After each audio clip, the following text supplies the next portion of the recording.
સચકંટીમાં અત્યારે ભરાઈ આવીને ખાસ કરીને આ રિયાલિટી છે કે ગુજરાત સરકાર કહે છે કે વિકાસની વાતો કરે છે જે વિકાસ ક્યાં છે આ વિકાસ કહેવાય જે રીતે ગુજરાતમાં દુર્ઘટના બની કેટલા લોકોના મૃત્યુ થઈ ગયા ત્યારબાદ તંત્ર જાગ્યું છે અને પીડબ્લ્યુડીના અધિકારીઓ અત્યારે આવ્યા અને મીડિયાના મિત્રોને જોઈ અને ગાડીમાં બેસીને નાસી ગયા આ તમે જોઈ રહ્યા છો આ વિકાસ છે કેટલા સમયથી આ જ પરિસ્થિતિ નીચે પણ આખો ને મોટી મોટી જ્યારે ગાડીઓ નીકળે છે ને ત્યારે આખો આ બ્રિજ છે એ વાઇબ્રેટ કરે છે ઉપર પાણીની બોટલ કે ગ્લાસ રાખશો ને તો ખ્યાલ આવી જશે કે આખો વાઇબ્રેટ કરે છે જ્યાં સુધી અધિકારીઓને ટકાવારી નહીં મળે ત્યાં સુધી આવા બ્રિજનું કામ નહીં થાય નવા બ્રિજ નહીં બને જ્યારે કચ્છના લોકોનો ભોગ લેવાશે ટુરિસ્ટનો ભોગ લેવાશે ત્યારે બનશે એક બાજુ અદાણી પોર્ટ આવેલો છે લાખો હજારો ગાડી આવા જતા હોય છે ટ્રક ડ્રાઈવરો બિચારા આવી ગાડીઓ આવતી હોય છે જ્યારે બ્રિજ પડે ને તંત્રને તો અહીંથી કહેવા માંગીશ કે ભાઈ ઘોર નિંદ્રામાં પોઢી રહ્યા છો તો હવે આ વરસાદ પડી રહી છે તમારા ઉપર વરસાદ પડે તો હવે જાગી જાઓ અને આ બ્રિજ માટે કંઈક સારું કાર્ય કરો કારણ કે આ બ્રિજની જો વાત કરીએ તો સર્વપ્રથમ આ પીડબ્લ્યુડી દ્વારા જે બ્રિજ બન્યો તો આ બ્રિજની અંદર ડિસ્પ્યુટ આવેલ હતું અને 13 થી 14 વર્ષ સુધી આ બ્રિજ તો એઝ ઇટ ઇઝ બંધ અવસ્થામાં પડ્યું હતું ચાલુ નહોતું થયું આમ તાત્કાલિક અસરથી આ બ્રિજ જો અત્યારે એમ્બ્યુલન્સ આવે છે બરાબર આવી ગાડીઓ આવતી હોય છે ટ્રકો જાય છે એક બાજુ પોર્ટ અદાણી ગ્રુપ છે અહીંયા બરાબર મોટી મોટી વિકાસની વાતો કરે છે આ હોય કે 10 વર્ષથી બ્રિજ નથી બનતો 10 વર્ષ નહીં અને વધુ થયા કારણ કે ભૂકંપનો માર પણ આ બ્રિજ ખમી ચૂક્યો છે અને તમે જોઈ શકો છો આ એમ્બ્યુલન્સ અહીંથી પસાર થઈ રહી છે વાઇબ્રેટ કરે છે અને આ બ્રિજ જે છે એ ગમે તે ક્ષણે કોઈ પણ ગાડી આમાં છે ને પડી જાય એવી હાલતમાં છે એટલે સરકારશ્રીને વહીવટી તંત્રને અત્રેથી કહેવા માંગશું કે ભાઈ તમે હવે ઘોર નિંદ્રામાંથી જાગો અને આ પ્રજા હિત માટે કોઈ કાર્ય કરો હાલે જ વડોદરા અને આણંદની વચ્ચે જે ગંભીરા નામક એક પુલ છે ત્યાં 1 થી 2 સ્પાન તૂટી પડતા ત્યાં અનેક ગાડીઓ એ નદીની અંદર પડી ગઈ છે જેમાં 10 થી વધુ લોકોના મૃત્યુ થયા છે અને 8 થી 10 લોકો ગંભીર રીતે ઘાયલ થયા છે ત્યારે સરકારશ્રીને હું કહેવા માંગીશ કે ભાઈ મુખ્યમંત્રી શ્રી જે છે આપણે ગુજરાતના દાદા કહેવાય એ દાદાશ્રીને મેં લેખિતમાં ઈમેલ દ્વારા પણ રજૂઆત કરેલી છે અને હવે જરૂર પડે કાલે પણ હું એમને સોફ્ટ કોપી દ્વારા પણ એમને રજૂઆત ફરીથી કરીશ તો આ બ્રિજ માટે પીડબ્લ્યુડી વહીવટી તંત્ર અને સરકાર જાગૃત થઈ અને વહેલી તકે કામ કરે અને આના માટે મેં જાણ્યું છે કે કંઈક 10.5 કરોડ રૂપિયા મંજૂર થયા છે તો એને પણ 12 મહિના થવા આવ્યા તો શું 12 મહિનામાં આનું કામ ન થઈ શકે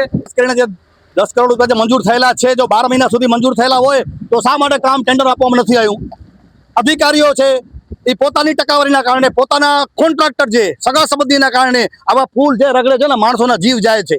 આવા સૌથી પહેલા તો ગુજરાત સરકારે આવા ભ્રષ્ટ અધિકારીઓને સસ્પેન્ડ કરવા જોઈએ એની પ્રોપર્ટીની તપાસ થવી જોઈએ કારણ કે ભારતીય જનતા પાર્ટીનું નામ બદનામ થાય છે કરોડની અબજો રૂપિયાની ગ્રાન્ટ નરેન્દ્રભાઈ મોદી સાહેબ ગાંધીનગરથી મુખ્યમંત્રી શ્રી કચ્છ આવે છે લાખો રૂપિયાની ગ્રાન્ટ મંજૂર કરી જાય છે પણ ક્યાં જાય છે આવા નાથફેટ અધિકારીઓ છે ભ્રષ્ટ અધિકારીઓના કારણે આખું તંત્રનું નામ બદનામ થાય છે ભાજપ સરકારનું નામ બદનામ થાય છે જેટલા પણ આવા અધિકારીઓ છે એને તાત્કાલિક અસરથી એના વિરુદ્ધ કાર્યવાહી થવી જોઈએ નથી જોઈએ 100% કાર્યવાહી થવી જોઈએ કારણ કે સમજી લો કોઈ પણ કામ થાય છે ને અહીં આપણા સાયન્ટિસ્ટો સારા છે આપણા એન્જિનિયરો સારા છે પણ ક્યાંક રંધાતું હોય ને એની બૂ તો સરકારને આવે કે ન આવે જ્યારે રંધાઈ જાય છે ખવાઈ જાય છે અને એના જ્યારે દુષ્પરિણામો આવે છે ને ત્યારે બધાની આંખો ખુલી છે ખરેખર તો અત્રે જેટલા પણ પત્રકાર મિત્રો બરાયા બ્રિજ ઉપર આવ્યા છો અને આ વરસાદની અંદર તમે જે પલળી રહ્યા છો અને આપણે જે પલળી રહ્યા છીએ તો આ વરસાદમાં શું કામ પલળી રહ્યા છીએ કે ભાઈ આપણા કોઈ પણ આ બ્રિજ ઉપરથી જતા રાહદારીઓ કે પ્રવાસીઓ કોઈને કોઈ નુકસાની ન થાય એમના પરિવારજનોની આંખો પલળે નહીં દુઃખભર્યા આંસુઓથી એટલા માટે વરસાદમાં અમે સૌ લોકો અને ખાસ કરી હું તમામ જે પત્રકાર મિત્રો અહીં હાજર છે એમને અભિનંદન પાઠવીશ અને ધન્યવાદ આપું છું કે પ્રજાના હિત માટે તમે એક પ્રજાની અવાજ બની અને આજે આ બરાયા નદીના બ્રિજનું ઇન્ટરવ્યૂ લઈ રહ્યા છો અને આની જે હકીકત છે એ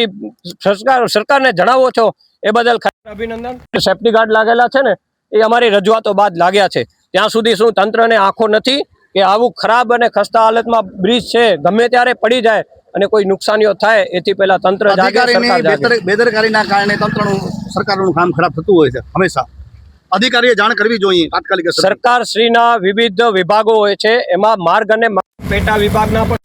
હોય છે તો એ મંત્રીશ્રીઓ શું કરે છે એસીમાં બેઠા હોય છે માત્ર ભાઈ એસીમાં બેસવાનું નથી, ડામર રોડ ઉપર આવો, વરસાદમાં આવો, ગરમીમાં આવો, ઠંડીના મોસમમાં આવો, ખબર પડે કે પ્રજાને અવર જવર કરવા માટે ખાસ કરીને જ્યારે ઊંચાઈ આવે ત્યારે ફટાફટ અમુક પીગળો લાગી જતા હોય છે, રોડ બની હા, જતા હોય 100%. ક્યાંક ઠીકર સાગર તો ક્યાંક આખે રોડ એમના માટે બની જાય. તો શું પ્રજાએ તમારા માટે તમને ચૂંટ્યા છે, પ્રજાએ પોતાના કાર્યો કરવા માટે ચૂંટ્યા છે, તો પ્રજા હિતના કાર્યો કર્યો. અન્યથા આવનારા સમયમાં પ્રજા તમને સત્તાથી ઉકેડી અને ક્યાં એ દૂર ધકેલી દેશે એમાં કોઈ પણ શંકાને સ્થાન જે નથી. રીતે આપણા જાગૃત નાગરિકે વાત કરી કે